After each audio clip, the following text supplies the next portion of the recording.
ಅರ್ಪಿಸೋಣ. ತಾಯಿಯ ಪಾದ ಪದ್ಮಗಳಿಗೆ ನಮ್ಮ ನಮನಗಳನ್ನ ಸಲ್ಲಿಸಿ ನಮ್ಮಲ್ಲಿ ಅಡಗಿರುವ ಮೌಢ್ಯತೆಯನ್ನ ಅಂಧಕಾರವನ್ನ ತೊಡೆದು ಸರ್ವರಿಗೂ ಒಳಿತು ಮಾಡುವ, ಸದಾ ಒಳಿತು ಬಯಸುವ ಸದ್ಬುದ್ಧಿಯನ್ನ ನೀಡು ತಾಯಿ ಅಂತ ಹೇಳಿ ಬೇಡೋಣ. ತಾಯಿ ಚಾಮುಂಡಿಯ ಆಶೀರ್ವಾದವನ್ನ ಬೇಡೋಣ, ಕೇಳೋಣ.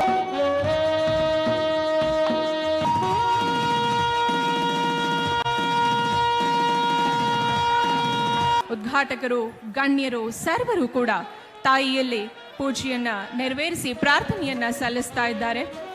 ರಾಜ್ಯದ ಹಾಗೂ ರಾಜ್ಯದ ಜನತೆಯ ಸರ್ವಾಂಗೀಣ ಶ್ರೇಯೋಭಿವೃದ್ಧಿಗಾಗಿ ತಾಯಿಯಲ್ಲಿ ನಮನವನ್ನ ಸಲ್ಲಿಸಿ ಪ್ರಾರ್ಥನೆಯನ್ನ ಸಲ್ಲಿಸಿ ಇನ್ನೀಗ ಕಾರ್ಯಕ್ರಮವನ್ನ ಉದ್ಘಾಟಿಸಿದಕ್ಕೆ ಮುನ್ನೋಗ್ತಾ ಇದ್ದಾರೆ.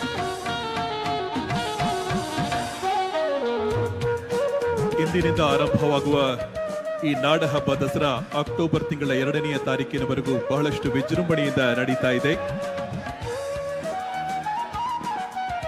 ನಮ್ಮೆಲ್ಲರ ಮನೋಭಿಲಾಷೆಗಳನ್ನ ನೆರವೇರಿಸು ತಾಯಿ, ಸರ್ವರಿಗೂ ಒಳಿತು ಮಾಡು ತಾಯಿ ಅಂತ ಹೇಳಿ ಬೇಡ್ಕೊಳ್ತಾ ಸರ್ವರಿಗೂ ಕೂಡ ಒಳಿತನ್ನ ಕರುಣಿಸು ತಾಯಿ ಅಂತ ಕೇಳ್ಕೊಳ್ತಾ ತಾಯಿಗೆ ಪುಷ್ಪ ನಮನವನ್ನ ಅರ್ಪಿಸ್ತಾ ಇದ್ದಾರೆ, ಪುಷ್ಪಾರ್ಪಣೆಯನ್ನ ಮಾಡ್ತಾ ಇದ್ದಾರೆ.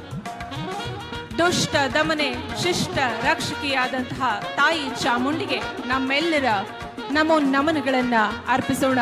ಕಾರ್ಯಕ್ರಮವನ್ನ